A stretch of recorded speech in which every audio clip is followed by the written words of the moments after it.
So if I could restart ourselves and talk a little bit about our Apps Youth and Leadership Academy.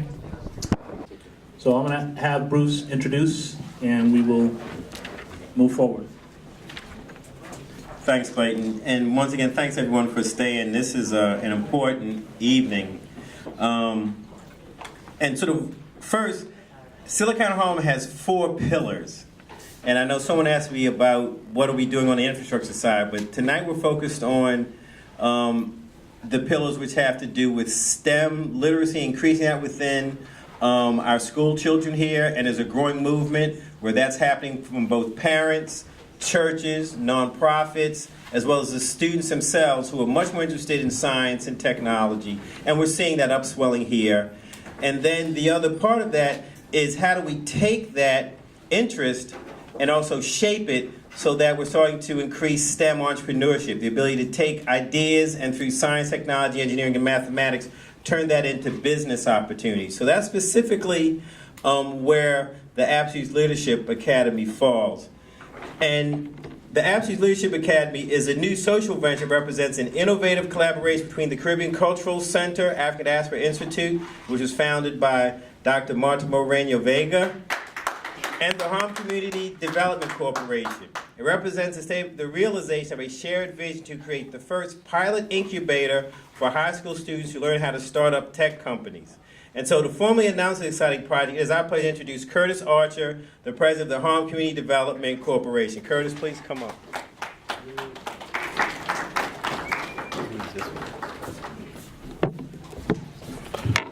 I'm going to also call up Wayne Benjamin.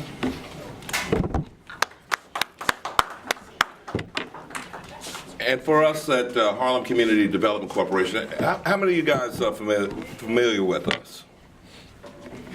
Oh, check out our website, okay? Yeah, exactly. We're a subsidiary of Empire State Development Corporation. We are the state agency charged with economic development policy north of 96th Street on the island of Manhattan. And so it's interesting. We had first were participating with the Caribbean Cultural Center and Dr. Vega on the redevelopment, or reuse, I should say, of a decommissioned firehouse on 125th Street. How many guys are familiar with that? Good. But then, lo and behold, and we thought our work had been done, Dr. Vega, but no. So we get a call that she's partnered with, of course, Bruce, and Bruce can be unrelenting, and anybody knows Bruce. He'll come at you at all sides. And so when he speaks to us about this augmented reality, we say, what is that? Did you know what it was, Wayne? Yes, I did. You didn't tell me. As a matter of fact, I think you actually had a tie-in there because exactly. Tell them about the tie-in. It's sort of who you know, and folks that you know from school, you don't lose track of them. One of my grad school roommates actually is a colleague of Bruce's, and she's an artist, she's a mechanical engineer, and she is also someone who is very much into augmented reality, where she will actually invade the Museum of Modern Art digitally to put her exhibit into a space. And we were literally stuck on a train because of old technology. There was a drawbridge that would not close. And in the course of just discussing what she was doing, she showed me this, augmented reality exhibit, and we were talking about how the Caribbean Cultural Center was trying to landmark El Barrio.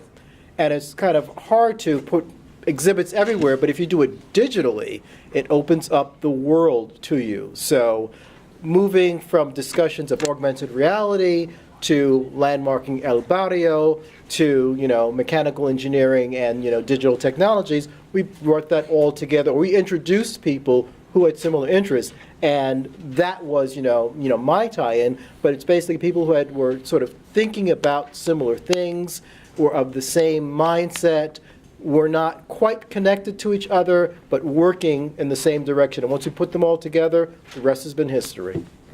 And why are you back there? Yeah. No. You have to, You should be up here with us. introduced and Oh, okay. Introduce. And for me now, Actually, I had gone to a science and technology school. I went to Stuyvesant, the old building on 15th Street. And I'm a relic because computers, especially PCs, they were just only coming online when I was graduating. So they didn't even have those things. You know, so for me now, it's interesting. I remember one time I received as a gift, it was Nintendo when they first came online. And so my son at the time, he was about 2.5. And so he started to play on the Nintendo. And next thing you know, fast forward another year or so later, he said, Dad, get away from him. You're doing it wrong. So literally, if our kids are not tech savvy, they're truly going to be lost, okay? And I did not really embrace that until I really saw that, as the congressman was saying, that technology really has no color. It's colorblind. So being able to let your mind, let the technology, let your intellect kind of like speak and navigate, and having young people exposed to that, that is truly the future, and we need to really embrace that. So that's why Harlem CDC participating in the Apps Academy, not only are the young people going to be exposed to the technology, but they'll also be trained and be able to embrace and work on this particular project of augmented reality. I think that it's a win-win for Harlem CDC to be in the game at this time. We have mentioned Dr. Marta Moreno Vega a couple of times. We've mentioned that she's working to landmark or raise the visibility of El Barrio, which is actually in my old neighborhood. So it's with great pleasure that we introduce to you the founder of the Caribbean Cultural Center African Diaspora Institute, Dr. Marta Moreno Vega. Cultural visionary. And she actually wanted me to bring one of those big checks, but you can't cash those, so, you know. Dr. Vega. Good evening, buenas noches. Buenas noches. Louder. Buenas noches. Bon nuit. For us, it's an honor to be working on the project and in partnership with HCDC and Silicon Harlem and Bruce and Clayton and Wayne and Curtis. Because I think that what we bring, or what we saw when Wayne introduced me to Tamiko, was the fact that we could be global. We could be international as well as local. And most important is the content of what the technology allows. So technology, I think, is important, but the cultural aspect is critical. Because increasingly, the need to understand the experience that we bring, the vision that we bring, the aesthetics that we bring, and connect our communities throughout the globe becomes possible. And it becomes possible in a narrative that we develop, not someone else. And I think the mentors and all of us have the opportunity to develop that narrative that corrects a narrative that's out there that's incorrect. So that not only are we learning technology, but we're also positioning the stories of our people, both at the local level and at the international and global level, in a different framework. And that, I think, is extremely important, and is the work that we do. And we saw this technology as the opportunity to do that. So one of the projects is that the artists are learning this technology, and there will be a virtual exhibition landmarking El Barrio. But there'll also be the training of the artists to young people, so that there'll be that creativity as well as that technical skill that, under the mentorship of Bruce and Clayton and Tamiko and others that have joined our project, will be possible. So we're very excited and thankful for the money. And thankful for the expertise that these gentlemen have brought to the center. So thank you. Thank you. Thank you, guys. So we just want to talk very quickly about the Academy and the role that the mentors play. I also want to acknowledge that several of our partners are here. The Harlem Business Alliance, I think, is represented here by Christina. Raise your hand. when we put out the word that we were looking for mentors, our partners went to work and really started, getting the word out. Mike Street, I believe, is here. You want to raise your hand? You guys probably have received an email or a notice from Mike Street at some point in your life. So we are very thankful, and all the others who are here that have been supportive of Silicon Harlem. So we wanted to talk very quickly, get you out of here. The APS Youth Leadership Academy is really very inspirational. It's targeting kids within this community, high school kids again, and we're really trying to not only show them how to build an app, but we're also looking at what was just talked a lot about, which is new technology like augmented reality. So I want to just poll the audience real quick. How many of you have completed an augmented reality project? Well, there you go. Well, there's one, Hubert. It is a new technology, so it's not a big deal to not raise your hand. It's a new technology. We're seeing that it's taken effect heavily in the advertising business. Magazines being able to augment their pages. And when you scan your phone over a page, new material, new content appears. And that is a very strong notion for the advertisers to extend their advertisement. We're now seeing that we can use it in a cultural way, as Dr. Vega was just laying out, being able to preserve the culture of Spanish Harlem, of Harlem in general, by being able to be at a location, hold your phone up, and have Tito Puente playing the timbales right virtually. And that's the essence of augmented reality. For those kids who may never have heard of Tito Puente and the role he played, or other great moments in the city, we're able to preserve that through augmented reality. So we wanted to expose this to the kids, because they are the ones that are going to be building these things over the next few years. And we wanted to do it in the form of an academy because we thought if we can teach them this technology, if we can help them understand sort of the new technology, that they could become entrepreneurs. They could actually create their own startups. They could create something that could actually be spun out into a profit-making venture. So with all that vision, largely from Bruce Lincoln, we've got the support of everyone involved that's already been presenting here.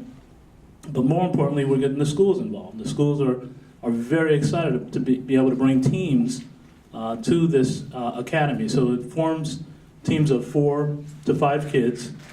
These kids work as a team, almost as a startup company. You as a mentor will be helping these kids, not only with the tech side, but also business planning, how to coordinate meetings, how to put together plans.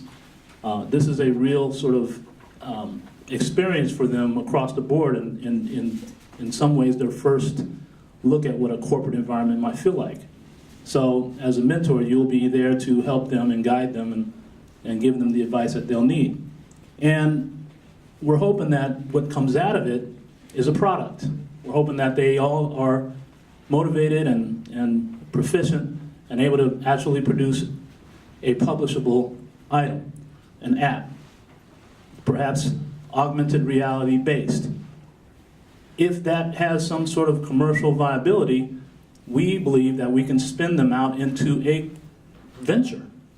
They could become the next Facebook, So we want to gear these kids towards thinking on a business level, that they can actually make something happen, generate revenue, generate excitement, and actually become entrepreneurs.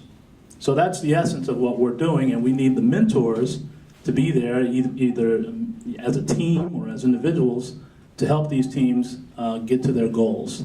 And that's what we're going to need from you. We have not written up all the mentor responsibilities and requirements. That will be coming in the next week or so.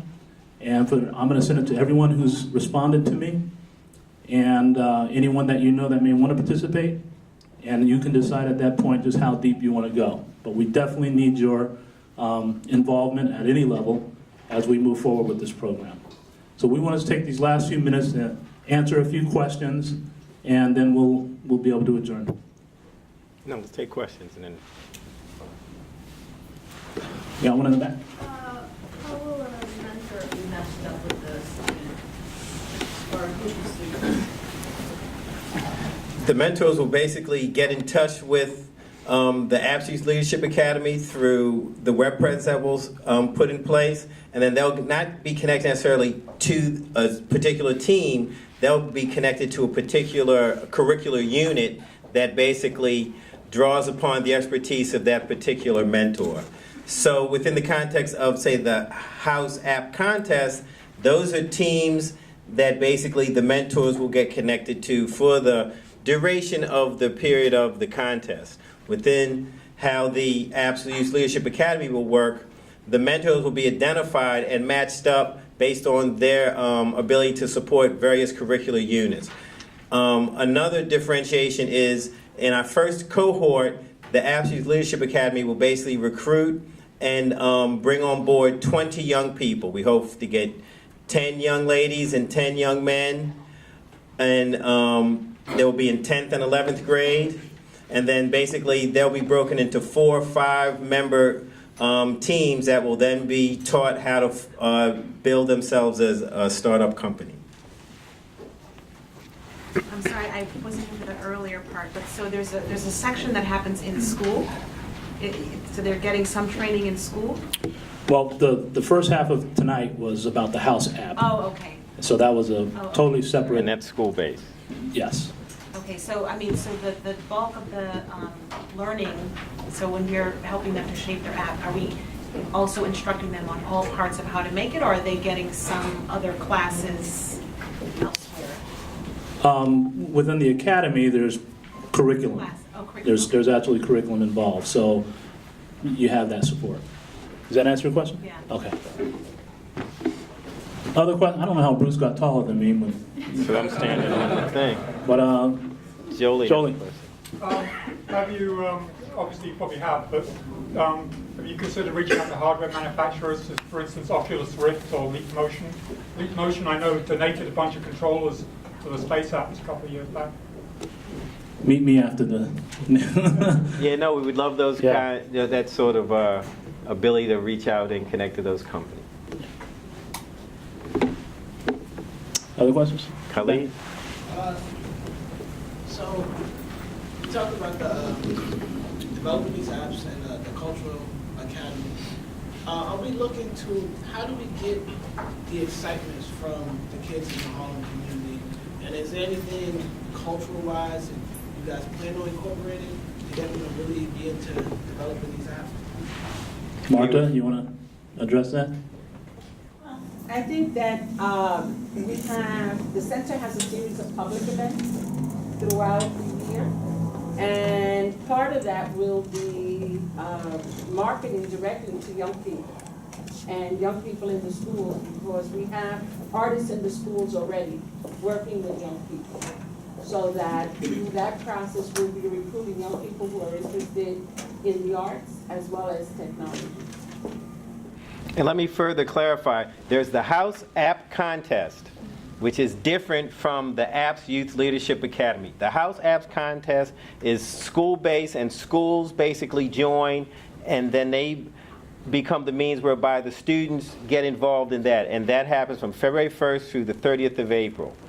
The Apps Youth Leadership Academy is an actual program that's part of the Caribbean Cultural Center that's tied into our larger project, which is the Mi Querido Barrio project, which is the augmented reality project. Then within that context, we're recruiting, maybe along with, but not necessarily so, 20 young people in 10th and 11th grade who will then be chosen to be a part of the first class that will participate in the Apps Youth Leadership Academy. So within that, there's certainly a cultural component, because they also will be working with our artists who are also starting to develop culturally referenced and culturally specific augmented reality applications.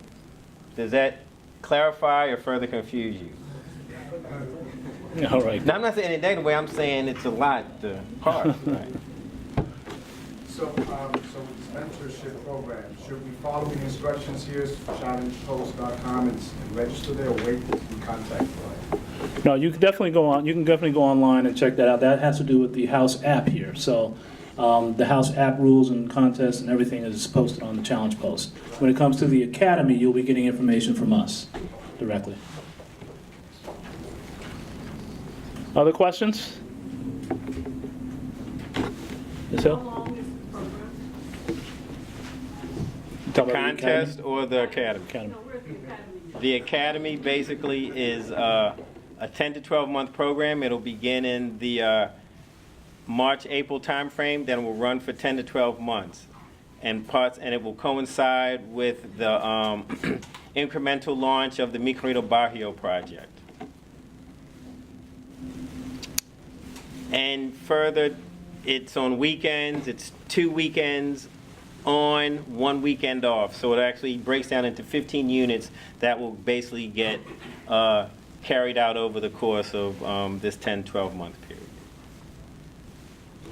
And you'll be getting details on that in the email. Any other questions or suggestions? We're going to hang out for a couple of more minutes in terms of just, networking, but we wanted to thank you all for coming out tonight. This is historic. It really is.